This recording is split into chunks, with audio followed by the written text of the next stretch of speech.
The Honky Tonk Man just revealed his 5 favorite wrestlers, and honestly, it's a pretty solid list. Every single name he mentioned truly earned their spot, because these guys were the real deal in the wrestling world. 1.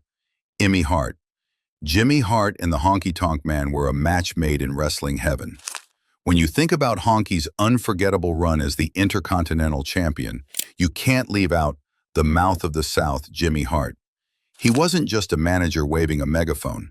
He was the heartbeat behind Honky's success, the guy who helped shape his larger-than-life character and make him one of the most entertaining heels of the 1980s. When Honky Tonk Man first came to WWE, he struggled to connect with the fans. The Elvis-inspired gimmick wasn't clicking right away, and audiences didn't really know how to take him. But then came Jimmy Hart, loud, flashy, and full of personality, and everything changed. Hart knew exactly how to turn boos into gold.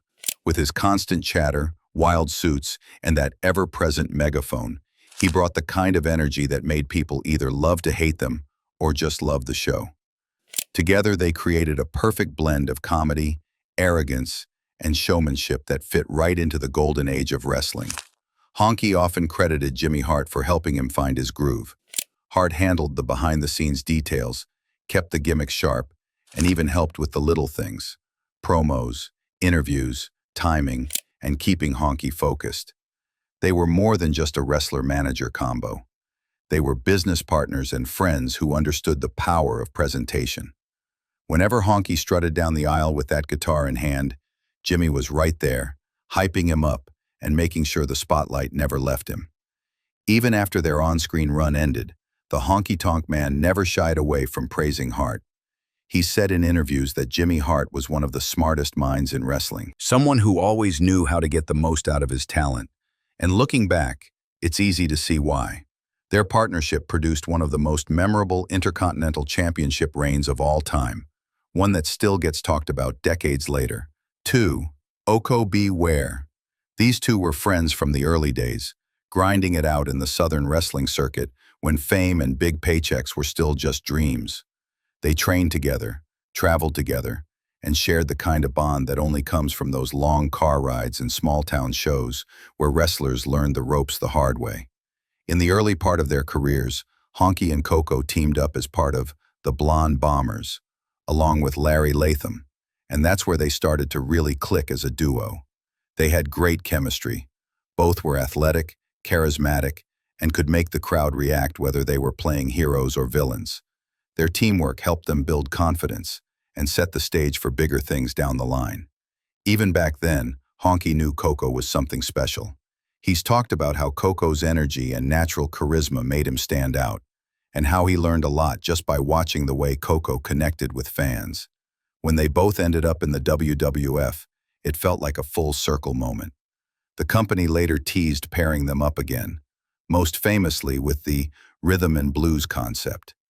While the final version of that team ended up being the Honky Tonk Man and Greg the Hammer Valentine, the idea originally involved Koko B. Ware. It made perfect sense. Both men had musical gimmicks, great energy, and a real-life friendship to back it up.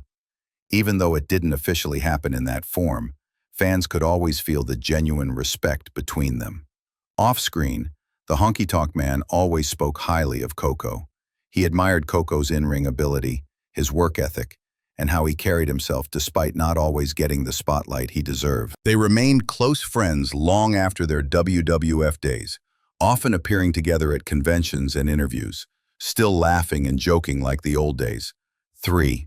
Andy Savage. Randy Macho Man Savage played a huge role in shaping the Honky Tonk Man's career.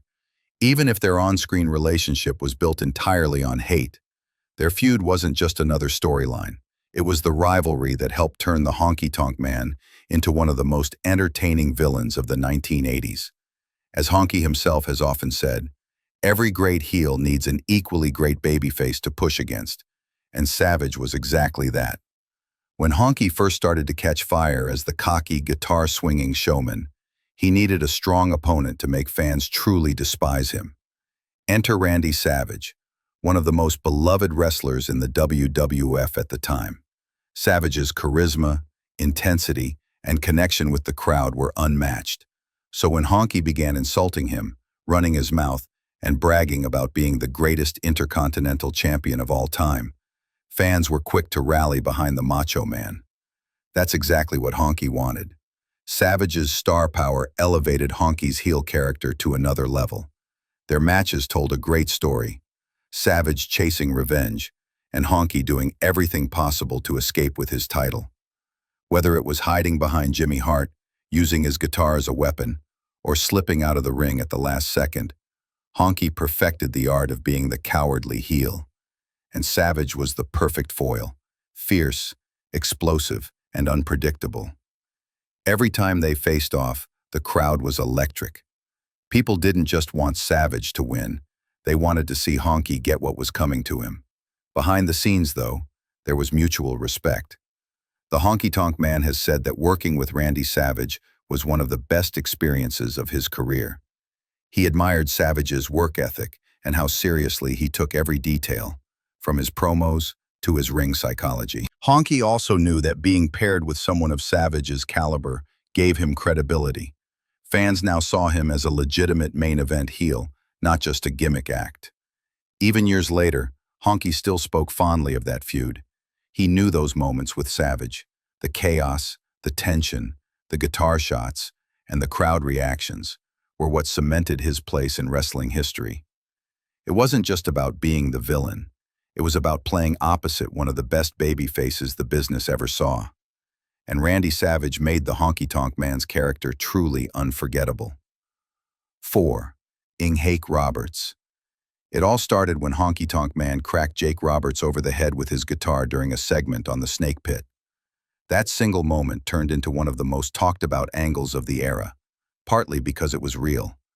The guitar didn't break the way it was supposed to, and Jake actually suffered a legit neck injury from the shot. Despite that, both men turned the incident into wrestling gold.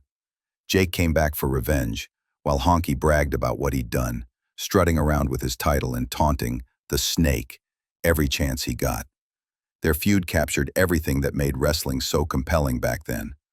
Honky was the cowardly, loud-mouthed heel, always bragging, always hiding behind Jimmy Hart, and never missing a chance to use his guitar as a weapon. Jake, on the other hand, was quiet, menacing, and unpredictable. He didn't need to scream or show off. His calm intensity did all the talking. The contrast between the two made their matches and interviews must-see television. Fans absolutely hated Honky, and they wanted nothing more than to see Jake finally get his revenge. The chemistry between them was undeniable. Honky knew exactly how to push Jake's buttons, and Jake knew how to make the audience feel every bit of his frustration. Their showdown at WrestleMania 3, followed by months of back-and-forth attacks and promos, kept the rivalry burning hot. Even when Jake didn't get the title, the feud still worked perfectly, because it made both men look strong in their own ways. Years later, the Honky Tonk Man often spoke about how much respect he had for Jake Roberts. Despite the real-life injury and the chaos that followed, he credited Jake for helping make that feud legendary. He said Jake's storytelling ability and ring psychology brought out the best in him. In many ways, Jake Roberts was the perfect rival. The calm to Honky's storm, the darkness to his flash, and together, they created one of the greatest rivalries in WWF history. 5. Ultimate Warrior. The Honky Tonk Man's match against the Ultimate Warrior at SummerSlam 1988 might have been short, but it became one of the most talked-about moments in wrestling history. And surprisingly, Honky himself has always spoken about it with nothing but professionalism and pride. For him, it wasn't about losing the Intercontinental Championship in record time. It was about helping make a new star. And that's exactly what happened that night. At the time, Honky had been the Intercontinental Champion for well over a year, the longest reign in the title's history up to that point. He'd beaten everyone who came his way by hook or by crook, using every trick in the book to escape with his belt. Fans were dying to see someone finally shut him up. So when SummerSlam '88 rolled around and his scheduled opponent, Brutus Beefcake, couldn't compete, Honky confidently told the crowd he'd face anyone. Then the Warriors' music hit, and the place absolutely exploded. In just 31 seconds, The Ultimate Warrior stormed the ring, demolished Honky Tonk Man, and ended his historic reign. It was shocking, fast, and unforgettable. The crowd went crazy, and just like that, a new superstar was made. Many wrestlers would have been upset losing in such a quick fashion, but not Honky. He later said he understood exactly what that moment meant. The Warrior was the next big thing, and the only way to truly launch him was with a dominant statement victory. Honky took the loss with pride, knowing that his year-long run meant the win would feel that much bigger. In interviews since, Honky has said he never took it personally. He knew it was his job to get fans invested and then give them the payoff they'd been waiting for. That's what makes his attitude so respected. He wasn't afraid to do what was best for business. The match not only elevated Warrior to superstardom, but also added another layer to Honky's legacy. Fans still remember his reign, his arrogance, and the satisfying way it all came crashing down. And that wraps up today's video. Don't forget to hit like and subscribe so you never miss out on our next update.